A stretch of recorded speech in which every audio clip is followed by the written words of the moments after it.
Hello class, this is Ms. Martins, and today's lesson is going to be on acids and bases. The objective for today is students will be able to identify and define acids and bases in terms of proton donation and proton acceptance. A few common acids that you may be familiar with are tomatoes, orange juice, lemon, coffee, and soda. According to Arrhenius, who was a chemist, when in water, acids give off H plus as they break apart.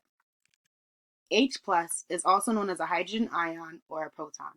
Remember, hydrogen only has one proton. An alternative definition for an acid is acids donates protons.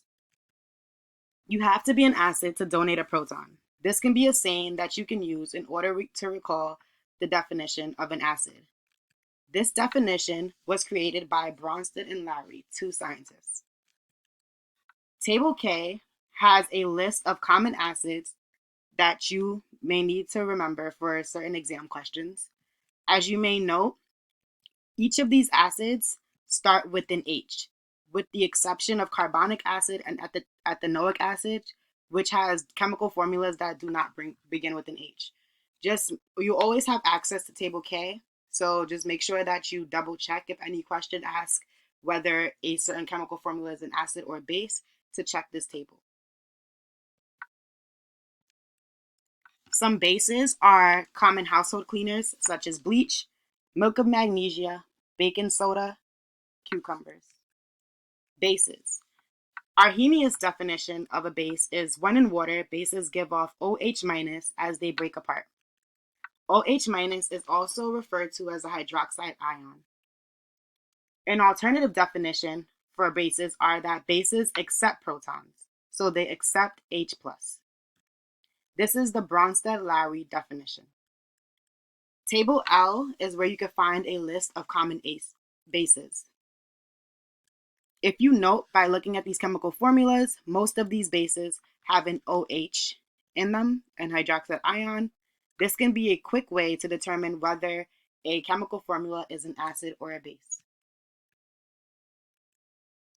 Bahaha, bases accept, acids donate. You should say this to yourself a couple of times so that you remember and recall that bases accept protons, whereas acids donate protons, or H plus ions. So I'm going to put up a list of different chemical formulas. You should use table K and table L in order to determine whether they are acids or bases. So first we have HF, lithium hydroxide, calcium hydroxide, H2SO4, hydrosulfuric acid, HCl, CH3COOH. So HF is an acid.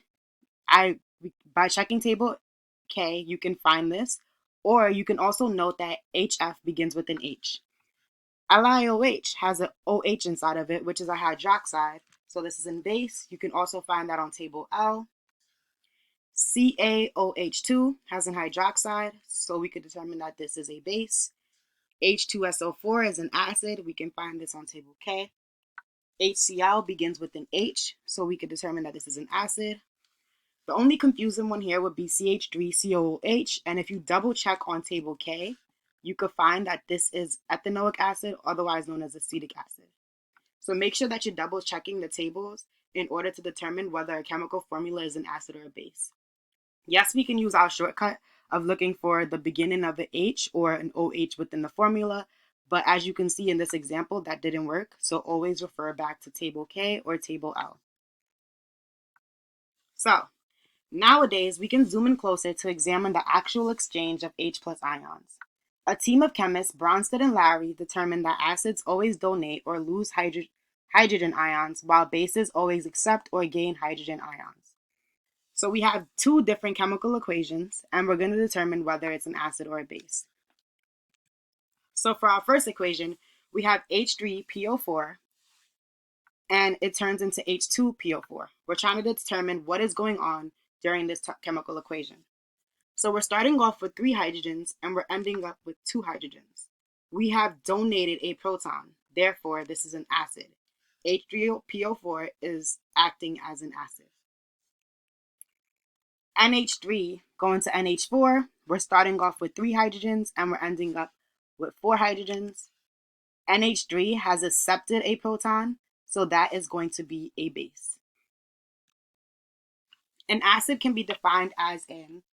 At this point of the video, please pause it to ensure that you understand how to answer this question, and then you can replay it once you've gotten an answer.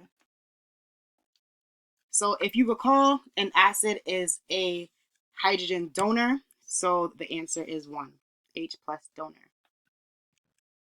Neutralization reactions. This reaction occurs when H plus equals OH minus. Acid neutralizes a base, base neutralizes an acid, results in salt and water.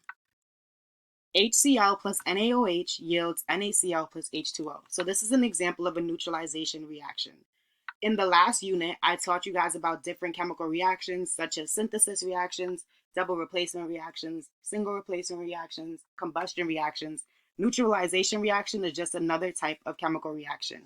But in this reaction, the product will always be salt and water. So we're starting off with HCl, which is an acid. We're starting off with a base, which is NaOH. You can find this on table K, table L. And we're going to form a salt and water. What is exactly happening during this chemical equation? So HCl is going to be the acid. It has an H to donate or give up to the base. So HCl is going to donate a hydrogen. NaOH is the base, and it's going to accept a hydrogen from the acid. HCl breaks apart into H plus and Cl minus. NaOH breaks apart into Na plus and OH minus. HCl gives its H plus to the OH minus in NaOH, creating HOH, otherwise known as water. Now Cl and Na are free to join together, creating NaCl, or salt. So there are two other examples that I would like you guys to figure out. You could pause this video in order to do so. But remember, NaCl is not the only salt. So these are two neutralization reactions that end up with a salt and water. And I want you guys to try to figure out what the salt will be. Remember, a salt is any ionic compound that contains a metal and a nonmetal.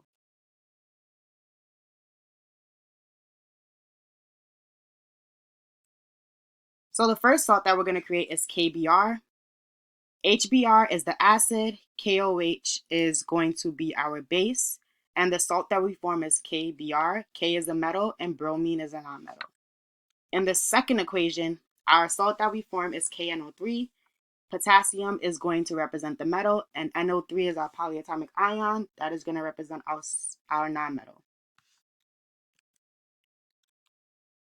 So this one is already answered, but I'm still going to go through it. Given the reaction, H2SO4 plus H2O yields H3O plus and SO4, which two are Bronsted bases? So from our definition of a Bronsted base, it is a H plus acceptor, right? So we're going from H2O to H3O plus. So H2O is going to be our acceptor. And if you look at this chemical equation, there is an arrow that goes both ways. So going back this way, which one of these chemical formulas represent a base? Which one is going to accept the proton? So we have H3O plus, which turns into H2O, so it lost a proton. This is going to represent the acid. But SO4 is going to accept the proton going backwards. So the two bases in this chemical equation is going to be H2O because it accepts the proton, and in SO4 going back this way, it accepted a proton. Remember, bases accept H plus, bases accept protons. And in our second example, which two are Bronsted acids, right? So this is the same equation from before, except we're looking at the acids. Remember, acids donate protons. So HSO4 becomes SO4. It lost a proton. It donated a proton. And then going backwards, H3O plus became H2O. It lost a proton. So this is the acid. Our answer is 3. H3O plus and HSO4. Which type of reaction will produce water and salt? Take a moment to pause the video so you can answer. Remember, we have different types of chemical reactions: synthesis, double replacement. As we learned today, a neutralization reaction, you're bringing an acid and base together and making it neutral. So our answer is going to be 4. By making a neutral, you're going to create a water and a salt. These other answer choices we haven't learned yet. So just let's focus on neutralization, which is our answer. So for today's homework, you guys are going to be working on answering questions like this. You're going to look at chemical equations and decipher what is going on. So we have H2S, which becomes HS. What happened to the number of protons? What happened to the number of H plus ions? It went from 2 to 1, so it donated a proton. Therefore, this is going to be an acid. So I'm going to give you guys this sheet, and you're going to fill it in, and then I'm going to post the answers later on today. Success criteria for getting this stuff done. Check table K or table L for the most common acids and bases. Observe the compound, see if there's an H plus or OH minus. Remember the H plus, H out in front signifies an acid. OH minus, OH in the back signifies a base. See if the H plus was gained or lost, and then apply the other definition. So this is a difficult topic. I ask you guys to watch this video as many times as you need in order to understand the concept, because it can be a bit abstract, but just watch the video over and over again, and hopefully that helps. Complete the worksheet found on Google Classroom, which is the table that I showed you before.